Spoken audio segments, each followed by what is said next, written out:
Bonjour chers élèves de la terminale A1 et B.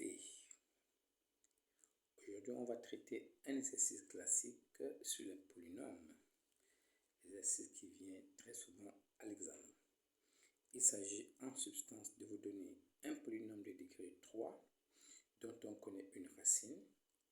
Ensuite, de ramener ce polynôme en un produit de deux polynômes dont l'un est du second degré et l'autre du premier degré.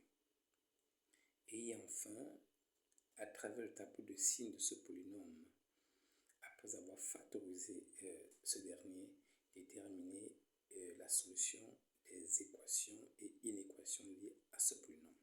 Voyons dans un exemple. Et bien, on donne le polynôme P de x, comme vous le voyez. Et comme première question, on demande de calculer P de moins 2 et de conclure. De montrer ensuite que P de x peut s'écrire comme, vous le voyez, produit de deux polynômes. En deuxième question, on facilite la tâche en vous proposant un polynôme qu'on appelait Q de x. Et il s'agira d'abord de résoudre l'équation Q de x égale à 0, puis de factoriser Q de x et d'en déduire une factorisation de P de x. Et enfin, il s'agira d'étudier le signe de P de x et de donner les solutions des équations et inéquations liées à ce polynôme. Allons-y avec la solution. La première question est assez facile à faire. Il s'agit de calculer P de moins 2 et lorsqu'on pose cette question, vous devez vous en douter, P de moins 2 devra vous donner 0 parce que moins 2 devra être une racine de P de x. Eh bien, vous vérifiez vos calculs. P de moins 2, vous remplacez partout x dans votre polynôme par moins 2, c'est ce qu'on a fait, et on trouve aisément 0.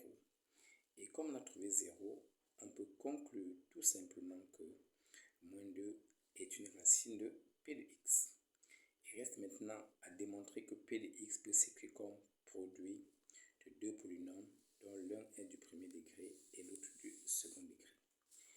On peut répondre à cette question par plusieurs méthodes. Et là, nous allons utiliser deux méthodes pour répondre justement à cette question. La première méthode qui est la méthode est prisée par les élèves. Les élèves aiment cette méthode parce qu'elle semble vraiment facile. C'est ce qu'on appelle l'algorithme de Horner, ou tout simplement le tableau de Horner. Comment est-ce qu'il est construit? Vous tracez un tableau qui a plusieurs colonnes.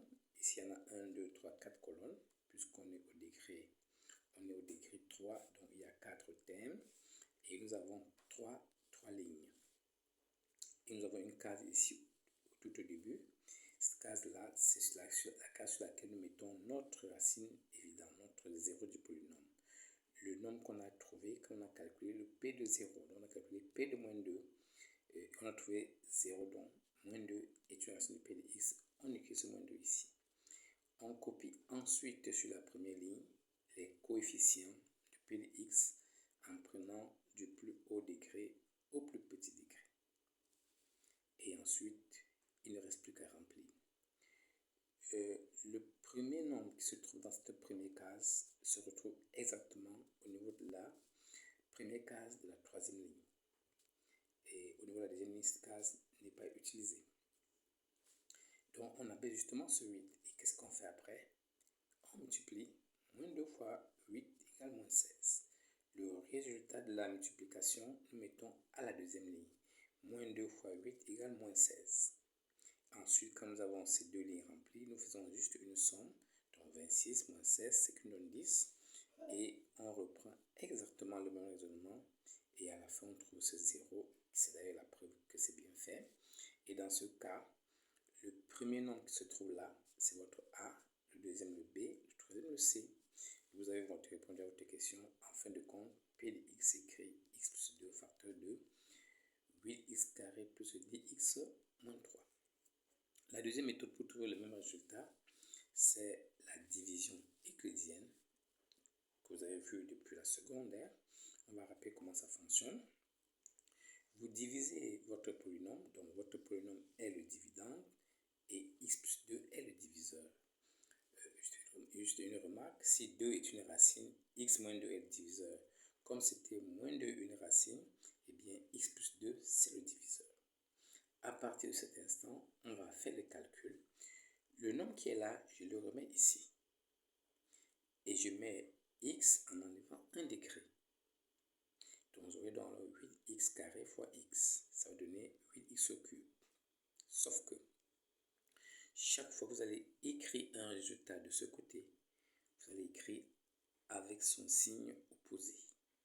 J'ai eu 8x au cube, mais j'ai écrit moins 8x au cube. C'est comme ça que ça fonctionne tout le temps. 8x carré fois 2, ça donne 16x carré. On a écrit moins 16x carré. Et à partir de là, tout devient simple, puisque c'est le même raisonnement qu'on va faire jusqu'à la fin. On additionne les x au cube qui s'annulent, les x carrés on obtient, on complète le polynôme par la partie restante, et on recommence avec le même principe. 10, voilà 10 que je remets, x carré, et je mets x, je mets 1 degré en dessous. Et je calcule, même raisonnement, quand j'écris de ce côté, je change de signe, et on obtient aisément le même résultat. P de x égale, voilà. Eh bien, ceci étant fait, on peut maintenant passer à la deuxième question. La deuxième question, c'est simplement pour aider les élèves qui n'arrivent pas justement à utiliser une de ces méthodes pour décomposer leur polynôme en produit de deux facteurs dont l'un est du second degré et l'autre du premier degré. Donc, on vous donne donc Q de x, c'est de résoudre Q de x égale à 0. Ça, on sait le faire depuis la première. On passe par delta. B carré moins 4AC. Delta est positif. On peut se rendre compte que racine de delta, c'est racine de 196, c'est-à-dire 14. On peut donc calculer x1 et x2 assez aisément. La formule, vous la connaissez. Moins b moins racine de delta sur 2a, ça c'est pour x1. Et pour x2, il n'y a que plus qui change. Et vous retrouvez sans difficulté les deux racines de q de x. Et comme on veut la solution de l'équation, nous mettons ces racines-là dans les accolades. Il est bon d'écrire ces solutions dans l'ordre croissant, parce que dans le tableau de signes, vous pouvez vous tromper si vous ne le faites pas. On peut ensuite factoriser q de x, et toujours depuis la première, vous avez vu que lorsqu'un polynôme de second degré, qu'on appelle encore un trinôme, comporte deux racines, c'est que ce polynôme peut se factoriser par cette formule. A facteur de x moins x1 facteur de x moins x2. A, c'est le A de votre calcul du puits. x1, c'est votre première racine. x2, c'est votre deuxième racine. Il ne reste plus qu'à remplacer. Et on arrive exactement ici. Si vous laissez comme ça, il n'y a aucun problème, vous avez trouvé. Mais on peut constater que 8 égale à 2 fois 4 et multiplier le facteur qui comporte la fraction de au dénominateur par 2 et l'autre par 4 et retrouver votre polynôme q de x. Si vous développez, vous allez retrouver votre q de x initial. Vous pouvez vérifier vous-même. On va alors à ce moment-là finir avec le tableau de signes de p de x. Mais on se rend compte que, en fin de compte, p de x c'est x plus 2 facteur de q de x qu'on nous a proposé. Comme nous avons déjà factorisé q de x sur la ligne un peu plus haut, il nous suffit simplement de remplacer notre q de x par sa forme factorisée et nous avons la factorisation de p de x. Et à ce moment, le tableau de signes devient facile. Ici, on va procéder par le signe de chaque facteur. C'est la méthode la plus utilisée, elle est plus compréhensible. On aurait pu faire aussi autrement en passant par le signe du trinôme. Mais prenons le temps de prendre le signe de chaque binôme qui compose notre polynôme.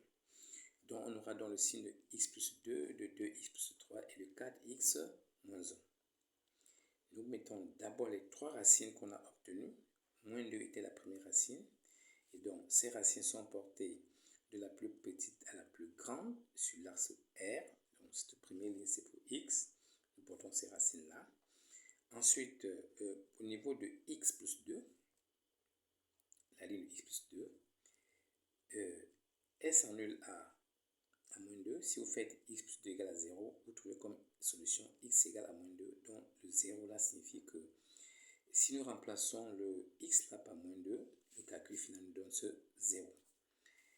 Et à partir de cet instant, après le 0, je mets exactement le signe qu'il y a avant x. Il n'y a pas de signe, ça veut dire que c'est plus. Depuis la cinquième, on vous l'a dit. Donc, plus après la racine, moins avant. Le raisonnement est exactement le même pour chaque ligne. 2x plus 3 s'annule à moins 3 demi. 4x moins 1 s'annule à 1 demi. Même raisonnement, je mets le signe du nombre qui est devant x après le 0. Une fois que nous avons donc les 3 lignes correspondant aux 3 facteurs, nous pouvons retrouver la ligne de P de x, la ligne qui donne le signe de P de x, en multipliant tous les signes que nous avons, colonne par colonne. Une astuce simple qu'on utilise souvent, c'est qu'on dit aux élèves qu'une fois vous avez ici, comptez le nombre de signes moins.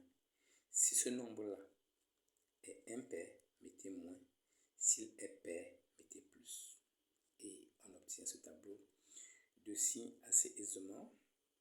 Et remarquez que P de x a 3 racines. C'est pour ça que nous mettons ce 0 et cet autre 0 pour expliquer justement les 3 racines de P de x.